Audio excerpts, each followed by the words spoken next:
La conferencia magistral.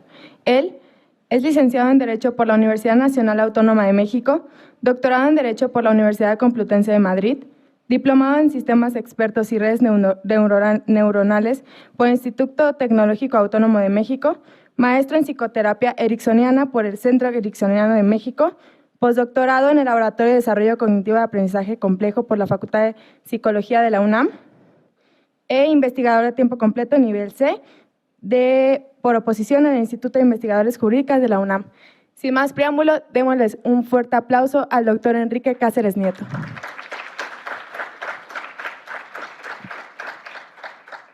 Gracias, Phil.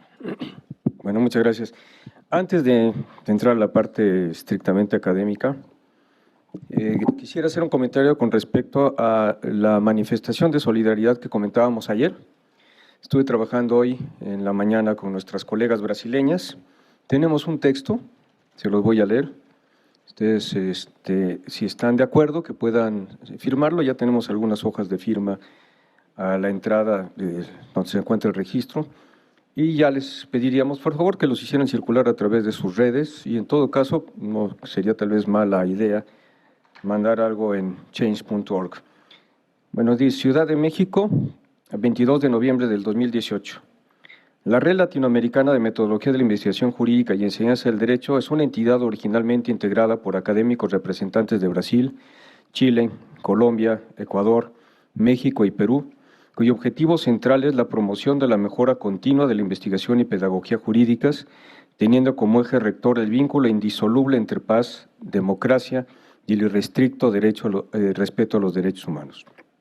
En ese orden de ideas, quienes suscribimos la presente manifestamos nuestra profunda preocupación por las declaraciones realizadas por parte de Jair Bolsonaro, presidente recién electo en Brasil, y su equipo, consistentes en su compromiso en terminar con el, comillas, pensamiento marxista, se cierra, en las universidades, así como prohibir la discusión de género, religión, política y educación sexual en las aulas, limitando así la libertad de expresión en aquel país hermano. Considerando que la lucha de los derechos humanos no reconoce fronteras, nacionalidades, idiomas ni estatus institucionales, nos permitimos recordar enfáticamente que los derechos humanos, entre ellos los derechos a la libertad de pensamiento y libertad de expresión, son una conquista histórica alcanzada a costa de muchos sacrificios y sufrimiento, especialmente en nuestra región, y no debe admitir retrocesos. Con el debido respeto, pero con energía, invitamos al señor presidente y a los integrantes de su gobierno a respetar puntualmente lo establecido en los artículos 5, 207 y 216 de la Constitución que los rige, así como a las obligaciones contraídas por el Estado brasileño ante la comunidad internacional mediante la suscripción y ratificación de múltiples tratados internacionales. Quienes estén de acuerdo, entonces, tendremos las hojas de firma aquí a la entrada, donde se encuentra el registro. Creo que es un acto de solidaridad que nos involucra a todos. Estamos viendo síntomas, desafortunadamente, retrocesos al autoritarismo en distintas partes del mundo y es responsabilidad de nosotros, los académicos, tratar de generar un contrapeso. Pues muchas gracias y ahora sí pasamos a mi rollito. Bueno, les trataré de hablar rápidamente de lo que estoy investigando en este momento, pero también creo que puede ser un pretexto para hacer un recorrido de cuál es el estado del arte de los problemas que hay en la epistemología y metodología del derecho en este momento. El planteamiento de la investigación será, a grandes rasgos, el siguiente. Es un trabajo de epistemología metateórica y se preocupa por el problema de la falta de justificación epistémica de buena parte de lo que llamamos teoría jurídica y una referencia especial al constitucionalismo. De manera práctica, tiene que ver con la imposibilidad de conocer la conectividad y dinámica del derecho en el proceso de globalización jurídica. Hay una teoría, hay una metapregunta principal, ¿es el derecho una ciencia? Esta debe sustituirse por una pregunta: ¿es posible aplicar científicamente o estudiar científicamente fenómenos jurídicos? La primera corresponde a planteamientos pseudo-teóricos, a pseudo-problemas ya alejados de la reflexión filosófica ya incluso desde hace bastante tiempo. Bueno, el problema entonces lo trasladaríamos a un problema analítico y dejamos de hacerlo un problema metafísico. Las preguntas secundarias. ¿Es posible hablar de, comillas, matemáticas jurídicas como una interdisciplina o transdisciplina? Segundo, a efecto de mostrar que eso es posible generar un sistema computacional que genere un sistema complejo, que modele algo que va más allá de las limitaciones de nuestra memoria analógica y asociativa. Esos son los retos de la presentación. Entonces, vamos a tratar de responder estas dos preguntas. Se encuentra dentro del marco del proyecto CONACYT, Fronteras de la Ciencia, que ha tenido a bien apoyar el desarrollo de mi propia teoría. El nombre es Constructivismo Jurídico Complejo, Cognición, Complejidad y Derecho. Primero lo vamos a tratar de probar alrededor de lo que llamamos jus comune latinoamericano. Es un término sobre el que se ha discutido mucho, pero no tiene hasta el momento una definición. Retomando a Hart, propongo definirlo como la regla de reconocimiento compartida por los operadores pertenecientes a los sistemas miembros del sistema interamericano, así como al conjunto de decisiones judiciales tomadas por los mismos. Tenemos una frase de von Forster: allá afuera no hay luz ni color, solamente ondas electromagnéticas. Allá afuera no hay ni sonido ni música, solamente variaciones periódicas de la presión del aire. Allá afuera no hay calor ni hay frío, solamente movimiento de moléculas, más o menos con cierta energía kinestésica, y así finalmente, con toda seguridad, no hay dolor. ¿Esto qué nos recuerda? Que en última instancia somos procesadores de información. Si vemos esto con un nivel de abstracción superior, lo que tenemos son operandos y operadores procesados de manera distinta, que generan clausuras de operación diferentes. Pero esto no solo vale para la matemática. En el caso del derecho también ocurre lo mismo. Una norma 1 en contradicción con una norma 2 emitida en tiempo 2 tiene que ser resuelta a través de una regla de procesamiento de información, lex posteriori y de lugar a priori. Bueno, esta idea de que somos agentes procesadores de información se representa aquí porque no solamente procesamos un solo tipo de información, somos procesadores múltiples. Y esto recuerda lo que se comentaba ayer en la presentación del libro en la noche. En un nivel más amplio podemos decir que los esquemas o modelos epistémicos que han determinado lo que cuenta como lo que es el caso en el mundo a lo largo de la historia, que podemos dividir en epistemología especulativa y empirista, son el resultado de reglas de procesamiento diferentes. Así, el hombre medieval procesaba de una manera diferente a como procesamos nosotros. Consecuentemente, su mundo era totalmente distinto al nuestro también. Y aquí tenemos ejemplos del periodo metafísico, en el que eran válidos enunciados como los seres celestiales son ángeles, serafines y querubines, pero que se distingue de lo que ocurre en la epistemología empirista, donde tenemos enunciados tipo energía igual a masa por aceleración al cuadrado, que requieren forzosamente de verificación empírica. En el primero era solamente cómo organizaba las ideas, lo exponía, sin necesidad de contrastación empírica. Esto da lugar al empirismo, y me voy a referir ya solamente a partir de este punto. No hago ninguna alusión al pensamiento metafísico. Resulta que el triunfo de Newton, Laplace y su concepción acerca de la mecánica clásica tuvo un impacto muy fuerte en la idea de la ciencia.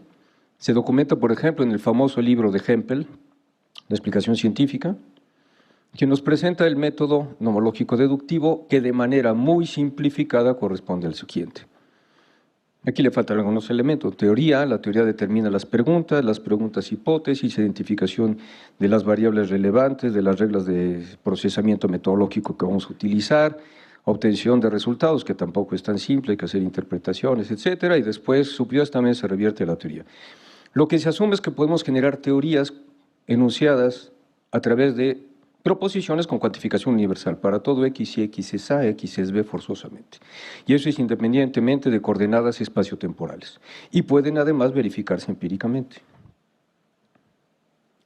El impacto de esto fue impresionante de manera transversal en todas las disciplinas. Así encontramos, por ejemplo, en la medicina a Claude Bernard, en la psicología a Skinner y, en algún sentido, a Kelsen, en el ámbito del derecho. Pero resulta que el positivismo lógico está en crisis. Esto que es nuestra idea central de ciencia se encuentra en crisis epistémica. Y esto nos recuerda un poco a Thomas Kuhn. Vamos a hablar algo de Kuhn muy rápidamente, pero no al Thomas Kuhn de la estructura de las revoluciones científicas.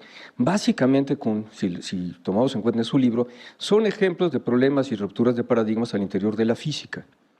Y él habla paradigmas al interior de una ciencia. Yo lo que creo es que podemos hablar de ruptura de paradigmas epistémicos. En el caso del empirismo vimos que el impacto de ese modelo epistémico no solamente se daba dentro de una ciencia, sino que operó de manera transversal en toda la manera de comprender la ciencia.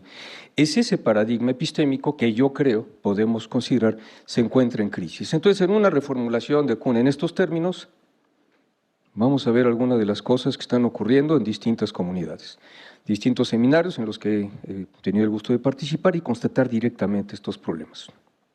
Primero, la idea central del empirismo de que verificamos empíricamente con un mundo estrictamente objetivo y que abro los ojitos, veo cómo es y ya constaté. Si observamos aquí, podemos ver dos rostros enfrentados a una copa.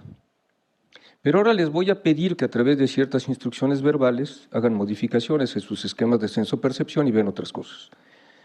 ¿Vean un alfil de ajedrez? ¿Vean un peón de ajedrez? Ahora vean un candelabro. Si hacen un corte imaginario, aquí estamos viendo el final de un frasco de una botella, aquí vendría la rosca y el líquido que se vierte hacia arriba. ¿Dónde está eso de que los datos, los sense data garantizan lo que vemos y que eso es objetivo? Sofistiquemos este ejercicio, piensen que entran ustedes a un laboratorio de física teórica y está el teórico ante una cámara de burbujas y le preguntan, ¿qué estás viendo? ¿Les dirá burbujas? Les dirá que está contando procesos subnucleares. Estamos viendo exactamente las mismas burbujas que él en términos de sense data, pero él está viendo cosas totalmente distintas, derivadas ¿de qué? De los modelos de mundo derivados de su entrenamiento como físico. Otro de los supuestos centrales es que el mundo se puede explicar en relaciones causales y variables dependientes y variables independientes. Rápidamente, Edward Lorenz es un físico que trata de modelar el clima.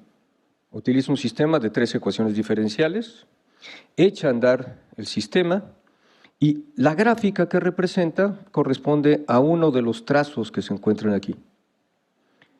Sale a tomar un café después de echar a andar una segunda corrida y cuando regresa se da cuenta que hay un desplazamiento en la gráfica de la trayectoria del sistema. Y la pregunta de Lorenz es, ¿y a qué se debe esto? Si hice la segunda corrida. Después de mucho revisar, se da cuenta que en un número de muchísimos decimales había redondeado algunos de esos cuantos decimales hasta el final. ¿Qué es lo que se identificó? Que una pequeña modificación en las condiciones iniciales genera una modificación en la trayectoria del comportamiento de un sistema dinámico. ¿Han oído hablar del efecto mariposa? Vean qué forma tiene lo que se llama el atractor extraño de Edward Lorenz, precisamente de ahí viene. Y es la metáfora de que un alito de la mariposa aquí genera una tormenta en Alaska. Las consecuencias filosóficas fueron muy importantes. ¿Por qué? Primero, nunca tengo la garantía de estar repitiendo el experimento en las mismas condiciones. Adiós relaciones variables dependientes e independientes. Segundo, que tiene que ver con nuestro aparato de medición matemática. Si quiero medir con toda precisión, requiero usar números irracionales como pi, que tiene decimales infinitos. ¿Dónde paro en los decimales infinitos para decir que estoy midiendo con precisión? Estos son 2 ejemplos de los elementos que meten en crisis estos 2 pilares del pensamiento empirista, pero fíjense que además, ya en el trabajo de laboratorio nos encontramos con lo siguiente. Primero, no sé si ustedes han visto esos diagramas del cerebro que están a colores, donde están todas las regiones del cerebro. ¿Ya han visto un cerebro real? Bueno, eso lo veo con mis neurocientíficas y resulta que nos estaban enseñando algunas cosas del cerebro y cuando ves un cerebro real no distingues nada. Lo único que ves es algo así como un chongo zamorano. No tiene cortes, ni tiene colores, ni tiene nada. Imagínense ustedes si en la Edad Media o en el mundo antiguo abrían el cuerpo de alguien. Nosotros hoy distinguimos sistema circulatorio, respiratorio. ¿Qué es lo que veían ellos? Un totum revolutum. Imagínense lo que pasa con los microscopios electrónicos cuando estamos viendo procesos moleculares. Equivalente a ver el cuerpo en la Edad Media. Entonces la pregunta es, ¿qué ontología me permite recortar algo que pueda valer como variable? Segundo, de todas las variables que pudiera yo ver ahí, ¿cuáles son variables relevantes para mi investigación? Tercero, ¿y qué tal que hay variables insospechadas que ni siquiera intuyo que existen? ¿Qué es lo que sucede en el laboratorio? Hice el experimento, supuestamente en las mismas condiciones, me salió, qué padre, voy a replicarlo, lo presento, no me sale. Otra vez, reviso variables, no me sale. Empiezan a operar las hipótesis auxiliares. A lo mejor tiene que ver que aquel día me encomendé a San Judas Tadeo, déjame le rezo mañana a ver si eso empieza a buscar hipótesis auxiliares por todos lados. ¿Qué trae como consecuencia esto cuando lo tratan de replicar en otras partes? Que no se replica. Y ese es uno de los temas de discusión más fuertes en este momento en la filosofía de la ciencia. La misma revista Science y Nature, que son las supercalificadoras en las si Newton y Einstein vivieran, escribirían ahí, han generado números especiales sobre el problema de la no replicabilidad científica.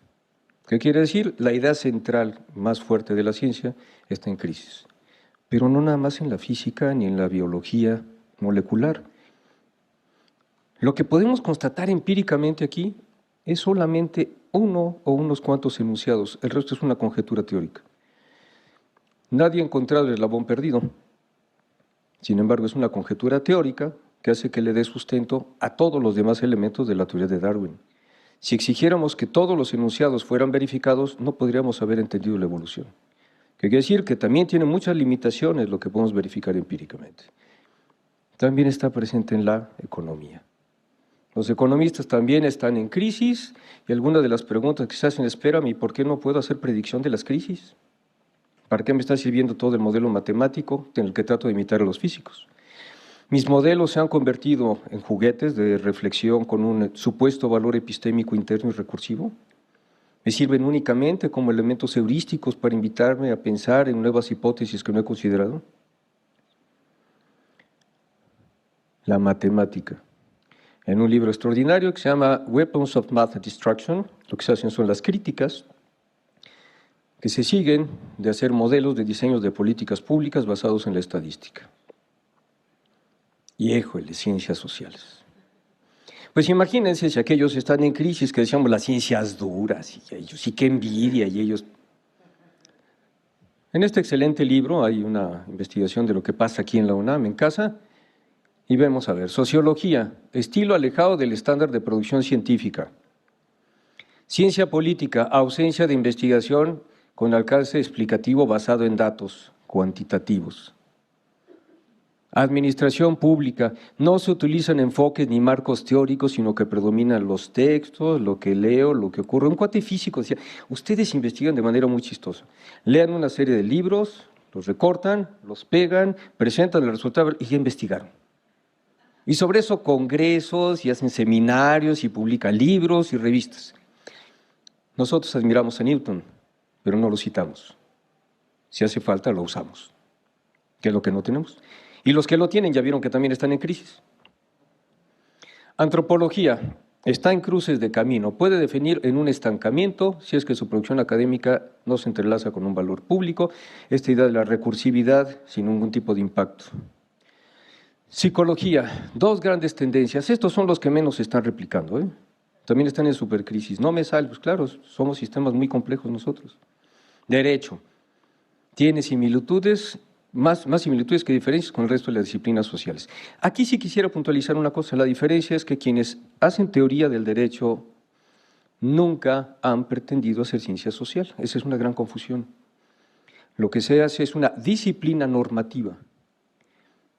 Que se puede hacer investigación social a partir del derecho es otra historia, pero no podemos hacer una crítica al derecho como una ciencia social porque la dogmática del derecho penal, la teoría general de los contratos, la teoría general del delito, del acto administrativo, no se presentan como disciplinas que sean ciencias sociales.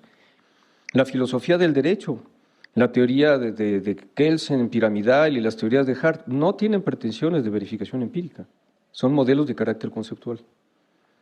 Que se puede hacer investigación empírica es otra historia y la vamos a tocar más adelante. La crisis en el derecho. Bueno, lo he dicho en varios contextos, resulta que si analizamos esta evolución de distintos paradigmas, nos damos cuenta que en el derecho tenemos distintas concepciones a lo largo de la historia que son subproductos de los cortes de los distintos paradigmas. De Grecia heredamos Antígona, de los escolásticos la Suma Teológica, de los racionalistas tenemos el Leviatán, de la reflexión empirista a nivel conceptual, el positivismo jurídico, los realismos jurídicos, etcétera. Pero lo curioso es que hacemos una mezcolanza de todo esto y es a lo que ya se refiere en alguna otra parte del Congreso, lo que tenemos es un Frankenstein epistémico, en el que tenemos mezclado pensamiento esencialista platónico con pensamiento de carácter conceptual y después mezcolanzas inadmisibles en las que pregunto, ¿cuál es la verdadera esencia del derecho, donde verdad es empírico? y esencia es platónico. ¿Qué hacemos? Tenemos que buscar la manera de rebajar esto. Aquí está una propuesta que seguramente varios de ustedes conocen, que tiene que ver con la teoría modular, que a grandes rasgos lo que nos dice es lo siguiente: se pueden hacer distintos tipos de investigación en derecho, cada uno con sus marcos teóricos y metodológicos de referencia distintos. Esto responde a lo que he visto cuando se tratan de hacer investigaciones por los muchachos de doctorado. Pretenden investigar y hablar sobre la sociedad, sobre las instituciones, pretenden filosofar. Y cuando les preguntas, ¿y de dónde sacaste los modelos empíricos?, no hay respuesta. Hablan de la sociedad, de las instituciones, sin tener la formación teórica ni metodológica correspondiente. ¿Cuáles son entonces los distintos módulos? Bueno, pues si esto es el derecho positivo, puedo hacer cierto tipo de dogmática metalingüística con un compromiso a derecho positivo, que significa que identifico contradicciones, lagunas, interpreto el derecho positivo, incluyendo legislación y jurisprudencia. Por eso es metalingüística. Puedo tener otro tipo de teorías que son particulares, ya no están comprometidas con un derecho positivo en concreto, pero sí con un área del derecho. Teoría general de los contratos, teoría general del delito, teoría general de las obligaciones. Y dentro de esta tenemos subparadigmas: materia penal, teoría finalista, causalista, lógico-matemática, etcétera, etcétera. Podemos tener teorías con mayor abstracción, que tienen que ver con un alcance transversal a todo el derecho, ya no hay compromiso ni siquiera con una rama del derecho. Y estas, que forman parte también de la filosofía, constituyen la base central de cualquier operador jurídico. Lógica jurídica, argumentación jurídica, teoría de la interpretación, epistemología jurídica aplicada. No se habla de la teoría de la argumentación del Código Civil, ni siquiera de la teoría de la argumentación del derecho penal. Por encima de estas tenemos las teorías del derecho más generales, y su objetivo es generar un modelo que responda a las condiciones de pensabilidad de los fenómenos jurídicos. Y ahí están Kelsen, Hart, Raz, Dworkin en la materia analítica, realistas americanos, escandinavos, escuela, el análisis económico del derecho, etc. Paralelamente tenemos dos que no son estrictamente jurídicas, filosofía moral y política, pero que deberían tomarse en cuenta. Y no repetir a los clásicos ad nauseam. No se habla de Rawls, no se habla de Nozick, no se habla de Peter Singer y quedamos en Montesquieu, Voltaire, etc. Por aquí abajo está nuestro principal reto metodológico: investigación empírica, cualitativa, cuantitativa, mixta, investigación transdisciplinaria, historia del derecho, que ya fusionaron disciplinas diferentes. El reto principal en este momento, cuando se habla tanto de investigación interdisciplinaria, se encuentra aquí, y hay que distinguir multidisciplina, interdisciplina y transdisciplina. El tipo de investigación que tome en cuenta todo esto a este nivel está por construirse y es parte de nuestra responsabilidad, lo que vamos a seguir trabajando aquí. ¿Se pueden conectar? Sí. Alguien puede querer analizar el Código Fiscal, tener un problema en alguno de los conceptos, diferencia entre estrategia fiscal y evasión fiscal. Tratarlo de analizar en el caso de aplicación de principios desde el marco de Alexi, ser compatible con la teoría de Ronald Dworkin y al mismo tiempo querer analizar empíricamente o qué es lo que opinan los miembros del foro o qué tipo de entrevistas o encuestas puede levantar al respecto de cómo está operando la institución. Se pueden conectar, la condición es tener la habilidad metodológica. Como nadie puede tener toda la habilidad metodológica, ahí entraría la propuesta interdisciplinaria.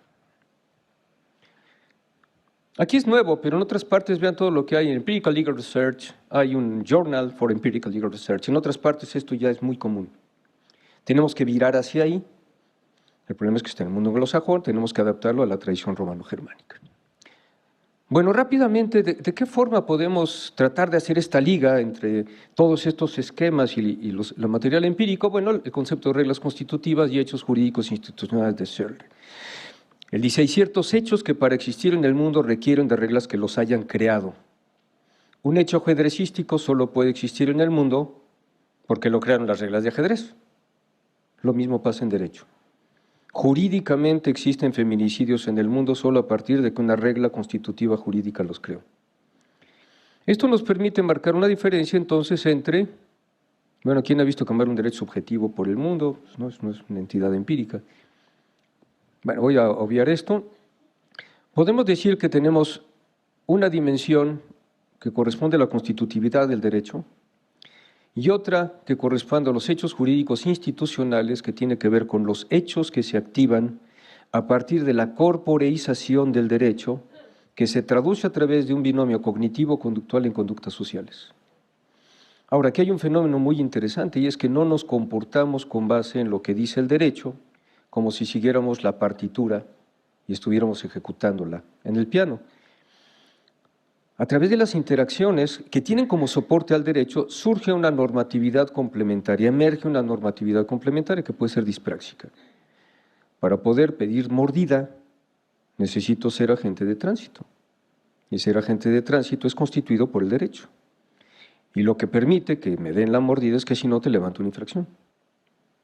Esta es la dimensión empírica donde tenemos que hacer ese puente interdisciplinario.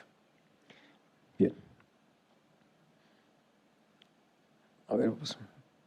Bueno, ya vimos desde las ciencias duras, las ciencias sociales son el patito feo. Y ahorita ya no va a ser, porque cuando ves a los físicos, matemáticos, etcétera, el derecho es el pasito duranguense de la ciencia. Entonces ya tenemos que dejar de ser el pasito duranguense de la ciencia. En esta crisis del empirismo ustedes dirán, ¿y ahora qué hacemos? Bueno, pues resulta que nos hemos dado cuenta de que los límites del empirismo requieren pensar el mundo de una manera diferente, no en relaciones lineales, etcétera.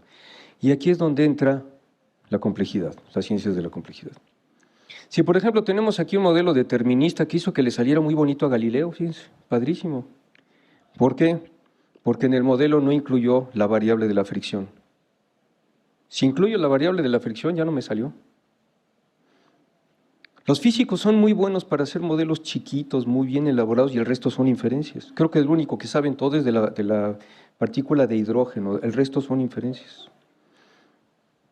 Germinal Cocho es un excelente físico teórico, es parte del proyecto Fronteras de la Ciencia. Él ha dicho una cosa muy importante precisamente, los físicos somos muy buenos para hacer estos modelitos que nos salen muy bien, pero ya llegó el momento de entrar a los problemas reales, los problemas sociales. Y eso solo les podemos entrar desde la complejidad. ¿Qué quiere decir? Que no es que nosotros estuviéramos en segundo lugar con respecto a los físicos y los matemáticos, etcétera, sino que cuando destrivializamos lo que ellos hacen y los ponemos en una dimensión que implica incluir la variable de la fricción, nos encontramos en el mismo nivel de falta de herramientas epistémicas que en las ciencias sociales. Bueno, entonces vamos a hablar de complejidad como una alternativa adicional al empirismo, y ya veremos después cómo se conecta empirismo con complejidad. Sistema complejo es un sistema constituido por elementos interactuantes cuya dinámica no es el resultado de ningún elemento de control central. Ejemplo, cada hormiga es un agente estúpido, pero de la interacción autoorganizativa de las hormigas emerge comportamiento colectivo inteligente. Pero no nos sintamos muy acá. Cada neurona es un agente estúpido. Del resultado de la interacción autoorganizativa de las neuronas emerge el pensamiento. Lo que no sabemos es cómo de agentes individuales supuestamente inteligentes emerge estupidez colectiva, esa es de las cosas que no acabamos de descifrar en la complejidad. Pero fíjense cómo podemos ir subiendo de escalas, y aquí es muy importante hablar de sistema complejo como carente de unidad de control central y solamente resultante de interacción autoorganizativa. Eso es fundamental. Si vemos este contexto en una escala superior, donde de las neuronas pasamos a cerebros y de cerebros pasamos a estos monos con cognición corporizada, resulta que todos ellos tienen modelos mentales especialistas, formación en economía, más otro tipo de los scaffolding de los que hablé hace rato. Pues resulta que aquí lo que tenemos es que estos corredores de bolsa nadie los está coordinando. Cada uno de ellos está entrando en un mecanismo de interacción autoorganizativa de la cual emerge a fin del día la cotización de la bolsa. ¿Qué es lo que estamos viendo? Que podemos explicar fenómenos desde la complejidad, desde las hormigas, las neuronas, hasta las interacciones en entornos institucionales o nichos cognitivos. Cambiemos esto ahora sí, ya en términos de derecho, a un tribunal, al Poder Legislativo, a la universidad, a quienes estamos aquí. Y esto nos da una clave del objeto de estudio del constructivismo jurídico complejo. Son ejemplos interesantes de autoorganizatividad. Vean ustedes, esto lo construyen hormigas, las termitas. No sé ustedes, los que hayan ido a Europa, hayan visto la belleza del arte gótico, Notre Dame y la Sainte-Chapelle. Bueno, pues les cuento que no había planos en aquel entonces. La historia de la arquitectura medieval señala que no había planos. ¿Cómo se armaba? Pues intercambiando puntos de vista entre los maestros medievales, y esas bellezas que tenemos ahí fueron hechas sin la planeación que nosotros hacemos hoy día. Y siguen ahí en pie, y no se han caído con los terremotos, igual que las pirámides. No creo que para hacer las pirámides hayan hecho planos y perspectiva, y ahí siguen. Una investigación interdisciplinaria es parecido a esto. Cada quien conoce la parte del conocimiento que le corresponde. Hacemos un edificio como este, bueno, y el que sabe de carpintería no sabe de electricidad, y el que sabe de electricidad no sabe de resistencia de materiales. Sin embargo, de la integración de todos esos conocimientos emerge un producto final que corresponde a este edificio. Es equivalente a una investigación interdisciplinaria y a un proyecto que involucra a distintas especialidades. Bueno, emergencia, esto es muy importante, corresponde a un segundo nivel que surge de las propiedades autoorganizativas de un sistema complejo.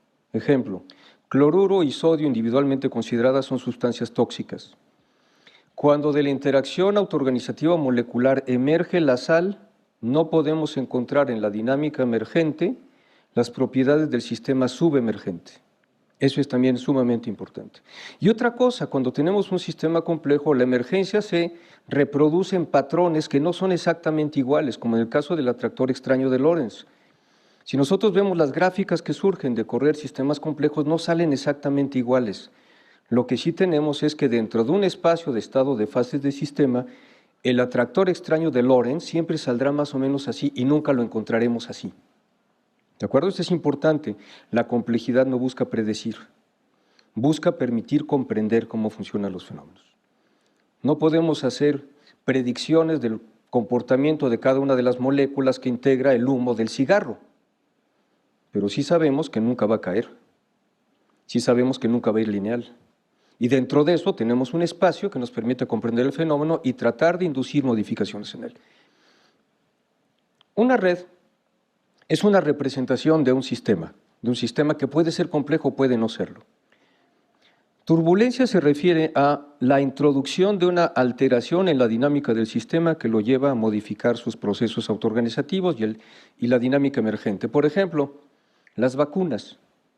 En una vacuna no estoy actuando uno por uno con los distintos elementos del sistema inmunológico. ¿Qué es lo que hago? Induzco un proceso autoorganizativo que haga emerger un cambio de estado de fases del sistema en una dinámica esperada.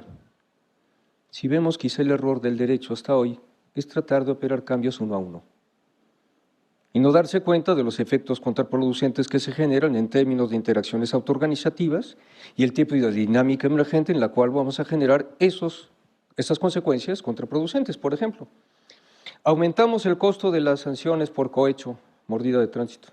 Les quitamos puntos. ¿Qué es lo que logramos? El incremento en la corrupción.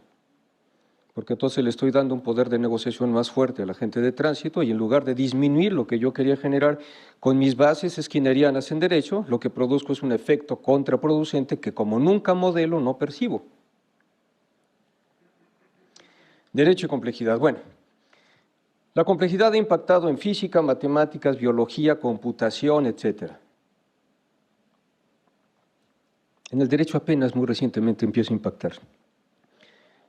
Como suele suceder cuando hay disciplinas nuevas, pues hay quien se trata de apropiar de los términos, ¿no? Sí. Apareció el impacto de las neurociencias y ahora ya tenemos neurocosas por todos lados. Neurooratoria, neuroventas, etcétera. Lo mismo pasó con programación neurolingüística, hoy hay programación neurolingüística para las ventas, etcétera. Bueno, algo parecido está ocurriendo con la complejidad.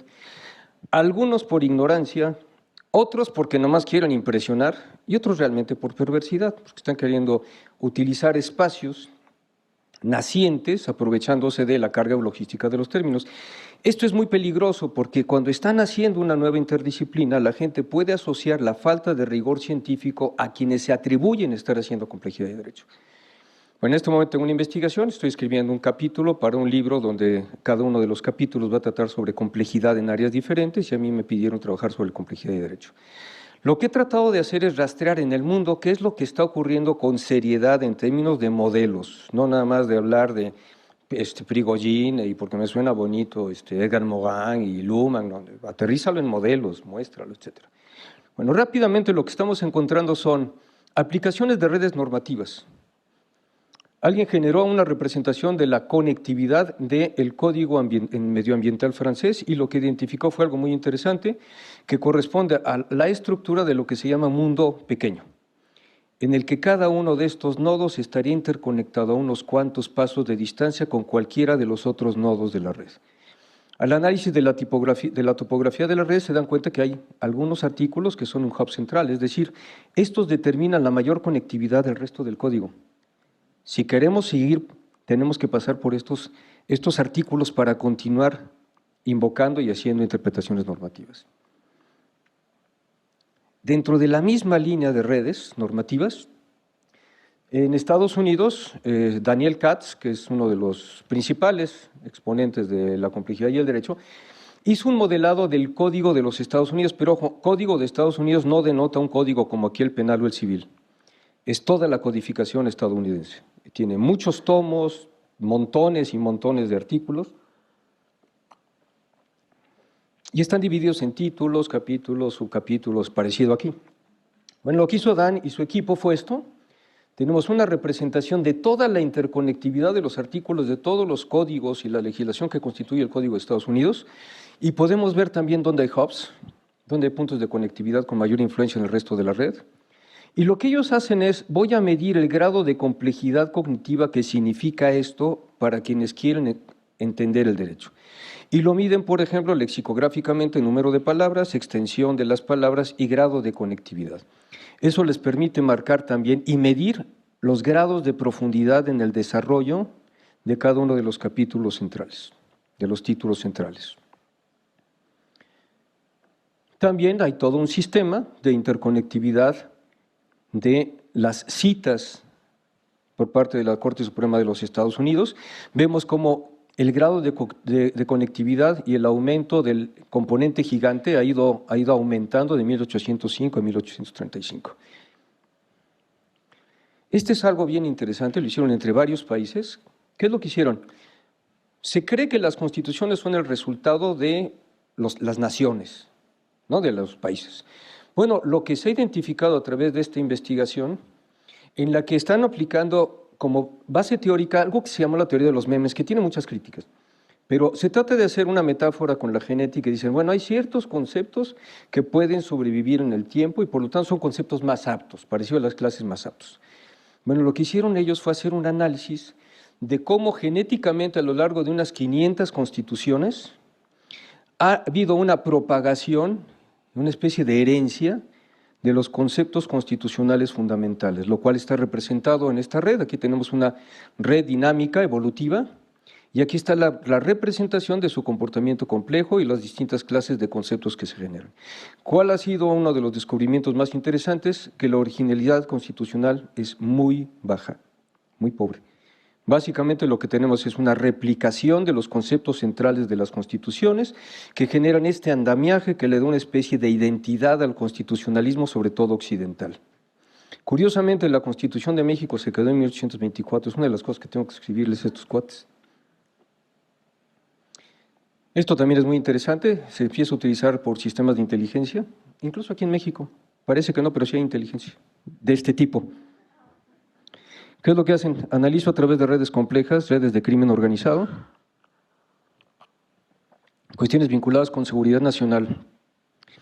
Esta es la creencia que se tenía de cómo está organizado el crimen en estructuras jerárquicas. Imaginen ustedes que alguien se cree que esto va en serio y no se da cuenta que entre ellos hay interconexiones en distintos niveles. Y resulta que si hacemos una conectividad, tenemos una representación de la conectividad, tenemos cosas como estas, donde tenemos algunos sujetos que son el hub central de la interconectividad de los demás. Consecuencias de no entender este proceso. Hay sistemas dinámicos, es un sistema dinámico, no es una representación de redes estáticas.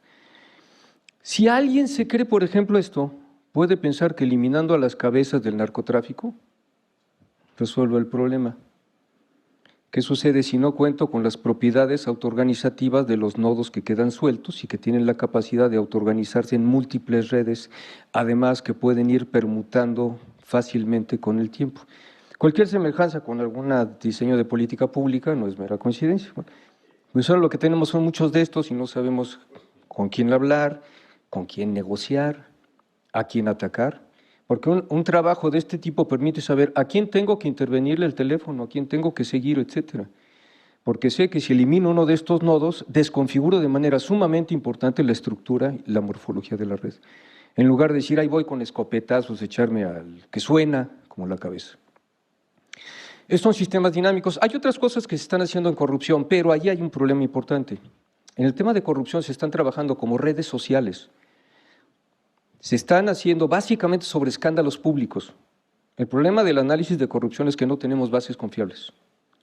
Y si no tienes bases confiables, pues ¿cómo vas a hacer la red de la conectividad? Y otro problema adicional, para hablar de corrupción en derecho, necesito que estén probados los hechos.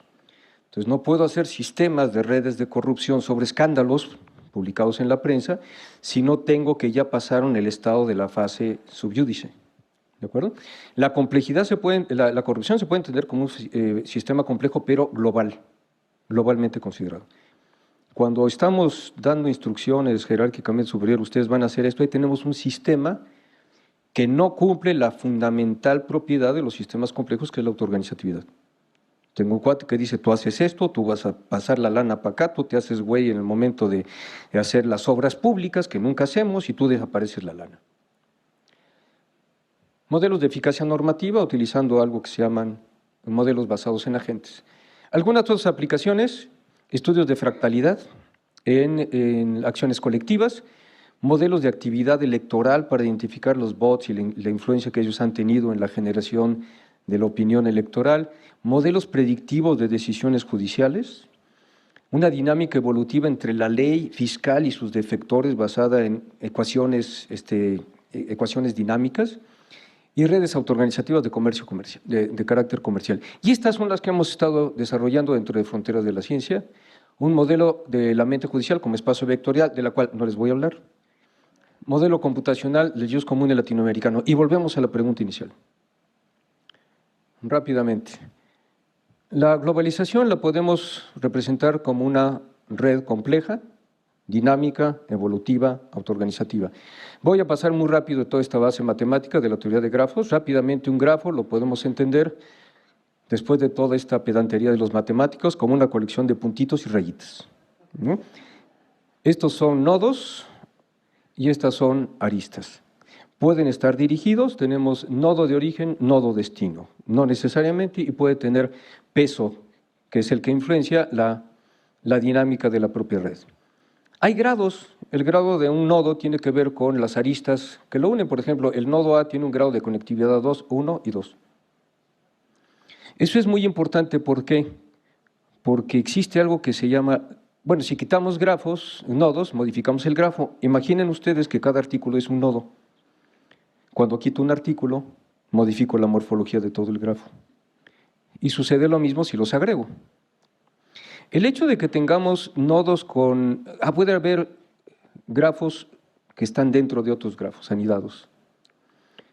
Pueden tener múltiples conexiones, esto es importante, se llama la ley de potencias.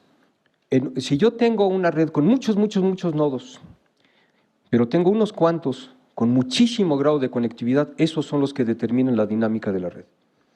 Entonces es importante saber a cuáles son a los hubs a los que tengo que pegarles de manera selectiva para modificar la dinámica de la red. Bueno, todo esto también ya lo vamos a pasar rápido, hay distintos tipos de redes complejas. Esto es también importante, distinción entre teoría de redes y redes complejas. Complicado y complejo no son sinónimos. Una red compleja puede ser muy simple. Segundo, toda red es susceptible de ser representada por un grafo, pero no toda red es una red compleja. Tercero, para que una red sea compleja debe satisfacer las propiedades de un sistema complejo, autoorganizatividad, emergencia, patrones recurrentes, etc. Un modelo de red compleja debe satisfacer las propiedades del sistema complejo al que representa, si no, no es modelo de nada. Bueno, esto es una red, Y esto ya no cambia. Una neurona es una red compleja, aquí tenemos redes adaptativas complejas. La distribución de los nodos centrales de enfermedades en el mundo, nadie las organiza, nadie les dice tú te vas a enfermar más de aquí, tú vas a tener más gripe, tú más gripe. Y los nodos de conectividad en el cerebro. Vamos a pasar rapidísimamente esto, por favor. Vamos a ver un modelo de una red adaptativa compleja, autoorganizativa, que tiene que ver con la revolución en Egipto a través de la interconectividad de las comunicaciones en Twitter. Vean ustedes cómo están ahí los nodos, apenas interconectándose. Avanzamos, por favor, un 25%, un poquito más. Vean ustedes. Y empieza a emerger la configuración de la red. Y empezamos a identificar grados de conectividad, etc. Avanzamos a la mitad, por favor. Ahí tenemos, ya podemos distinguir que hay redes con conexiones. Vámonos hasta el final, por favor. ¿Y cómo queda esto? Que es un modelo real, esto es tomado de las comunicaciones que ocurrieron durante la Revolución de Egipto. Ahí está la red final. Podemos ver quiénes eran los sujetos que tenían mayor grado de conectividad, que jugaban más influencia con respecto a los demás, etcétera, etcétera. Los servicios de inteligencia egipcios, si hubieran querido eliminar gente, pues ya sabrían a quién le tenían que cancelar el teléfono. ¿Pasamos a la presentación otra vez? Bueno, en matemáticas, bueno, ustedes dirían, ¿y todo esto qué diablos tiene que ver con el derecho? Pues para hablar de investigación transdisciplinaria, tiene que haber una integración de los conocimientos de otra disciplina en otra. En una investigación que hice en psicología social, decía una de las que fue directora de la facultad, iba a ser sobre los factores psicológicos del comportamiento jurídico en México, lo que decía, pues nosotros ni siquiera necesitamos de los abogados. Y más adelante dice, bueno, vamos a empezar a analizar las delegaciones, y le pregunto, ¿políticas o de policía? Aquí hay dos. Más adelante, vamos a trabajar con Norma. En un mes regresamos y hablamos de Norma. Bueno, estábamos en la Torre de Babel. Ella hablaba de normas como introyectos y nosotros normas como enunciados. Entonces, una investigación transdisciplinaria no es decirle a otros especialistas, ay, échate lo que pues hay que ver qué te sugiere el derecho, ¿no? Tenemos que construir teoría. Bueno, aquí la propuesta es una teoría hipertextual del derecho, que implica que podemos encontrar distintos tipos de relaciones hipertextuales, haber conectividad extracapa, por ejemplo, de la ley a la jurisprudencia, de la jurisprudencia a la ley, de la doctrina a la ley, de la doctrina a la jurisprudencia, etc. ¿Cómo resolvíamos esto para un sistema computacional? Bueno, desarrollamos una teoría de los marcadores semánticos, que quiere decir, hay ciertos marcadores semánticos de conectividad normativa que donde se identifiquen me indica que hay un nodo de origen y un nodo de destino. Cuando encuentro de conformidad con lo establecido en, sería un nodo de origen. Y lo que sigue de conformidad con dos puntos sería un nodo destino hipertextual. Nodo de origen está en la sentencia, el nodo destino se encuentra en el tratado internacional. Bueno, lo que hicimos fue generar un sistema que puede identificar directamente en los textos digitalizados los marcadores de conectividad semántica y establece ella misma las conexiones. ¿Qué problema jurídico nos resuelve esto? Porque para hablar de investigación transdisciplinaria jurídica, el problema es jurídico. Bueno, pues sabemos que esto es lo que pasaba con las constituciones antes de la globalización, un sistema semicerrado, pero de repente empiezan a surgir ONGs, actores privados, empresas multinacionales, cortes internacionales que equivalen a los nodos que se fueron interconectando en el ejemplo de la Revolución de Egipto. Eso desde luego empieza a modificar la morfología, la dinámica y la funcionalidad de la red, pero hay algo más importante de todo eso. Nuestra teoría del derecho, que tiene una respuesta al problema de la membresía de carácter nacional basado en el concepto Estado, deja de funcionar. Antes sabíamos, yo puedo identificar qué normas cuentan como normas del sistema, pues por la regla de reconocimiento, porque lo dijo la Corte, por la Grundnorm, etcétera. Pero cuando tenemos toda esta serie de actores y tenemos soft law, y tenemos recomendaciones, y tenemos que los modelos mentales de los operadores jurídicos están incorporando argumentos generados por otros pares, aunque no citen el mismo derecho, solo por la racionalidad del argumento, y cuando resulta que lo que están haciendo es decidir con base en lo que surge en redes de pares a nivel internacional, ¿dónde quedó nuestra teoría del derecho? Con una idea basada en una estructura de una red en la que puedo identificar los nodos de la red y cuáles pertenecen. Vean ustedes las dimensiones del problema. En estricto sentido, ya no sé qué cuenta como derecho y qué no. ¿Qué mente en este momento es capaz de generarse un modelo de lo que está emergiendo en la interconectividad de todo este fenómeno a nivel global? Podríamos decir, es algo así como decir, a ver, ¿qué mente puede hacerme lo que hace en términos de base de datos relacionales, una base de datos con 1 millón de datos? Entonces, lo que tratamos de hacer es cómo resolvemos las limitaciones cognitivas que tenemos a través de un sistema inteligente. Bueno, pues lo que tenemos entonces, esto es lo que tenemos, el relajo que tenemos hoy día. Pues aquí está la aplicación de la teoría hipertextual, el problema de la falta de identidad ahora de las normas del sistema, los distintos hubs, y lo que hemos generado, como vamos a ver a continuación, a diferencia de lo que se ha hecho en redes normativas anteriores, porque hay quien dice, pues eso ya se hizo. Las redes que se hicieron en Francia y la red que se hizo en Estados Unidos, en realidad podríamos decir, es una aplicación de análisis de redes. Las redes no son dinámicas. Lo que nosotros hicimos fue un sistema generador y visualizador de la dinámica autoorganizativa y evolutiva derivada de la interconectividad entre las sentencias de los países que forman parte del sistema interamericano, de tal suerte que la computadora sustituye a una mente asociativa que nosotros no tenemos. Esto lo he desarrollado conjuntamente con el IMAS, particularmente con el doctor Iván Vladimir, con quien ha sido extraordinario trabajar, ha sido una aventura padrísima, ha sido como tocar jazz con un cuate en el que nada más tienes la partichela y empieza a salir todo a todo dar. Y bueno, para no cansarlos más, aquí lo que tenemos es, vean ustedes, los distintos tipos de insumos que hay. Aquí está ya la generación de los grafos de conectividad normativa. Aquí tenemos ya un ejemplo de un grafo generado por el sistema. Los colores están representando a distintos países. Aquí se puede hacer el corrimiento en intervalos para ver la dinámica de conectividad del sistema.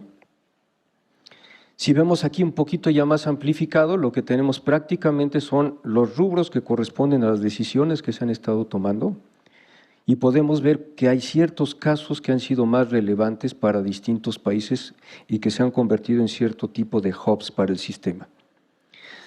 Esto lo que nos está generando entonces, vean ustedes lo que nos está generando es algo muy interesante porque más allá de lo que nos digan los textos, lo que estamos modelando es la influencia que ciertos insumos tienen en los modelos mentales de toda la región. ¿Por qué? Porque resulta que son estas las normas que están formando parte de los modelos mentales de los operadores que deciden.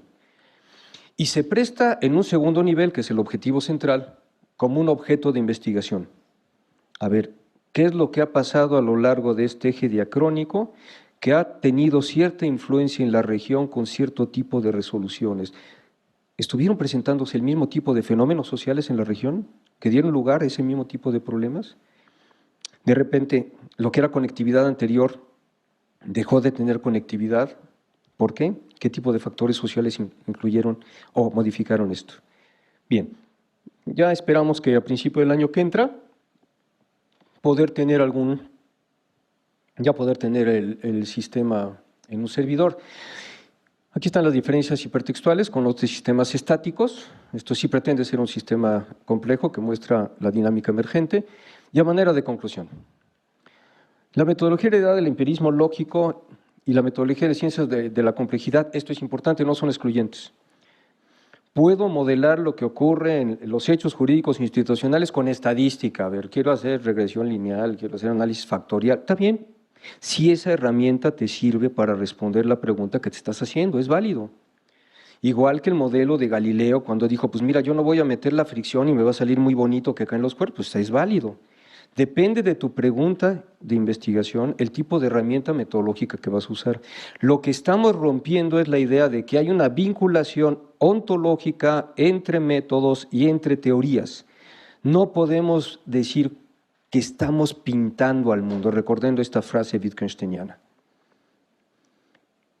Puede haber determinismo anidado dentro de la complejidad. También, imagínense que meten un vasito con agujeros de agua así, donde está una corriente del río. Cuando el agua está pasando a través de los hoyitos, genera un comportamiento caótico. Pero cuando vuelve a pasar después de los hoyitos, vuelve a recuperar su comportamiento lineal. El éxito de cierto tipo de física, que fue la mecánica clásica, no podemos seguirlo considerando como patrón de lo que significa hacer ciencia, ni en las duras ni en las nuestras. ¿De acuerdo?